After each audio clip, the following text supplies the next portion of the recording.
अस्सलाम वालेकुम। गल्फ खबरें में आप तमाम लोगों को वेलकम करती हैं।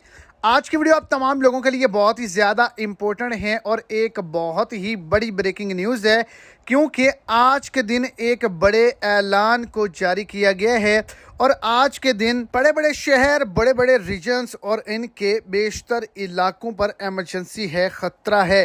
तो क्या वजूहात है, वीडियो की तफसीलात को जानने के लिए वीडियो को एंड तक देखें ताकि आपको तमाम डिटेल की अच्छे से समझ आ सके। और अगर इस चैनल पर फर्स्ट टाइम है तो लाजमी से चैनल को सब्सक्राइब करें, वीडियो को लाइक करें और अपने दोस्तों तक इसको ज़्यादा से ज़्यादा शेयर करें।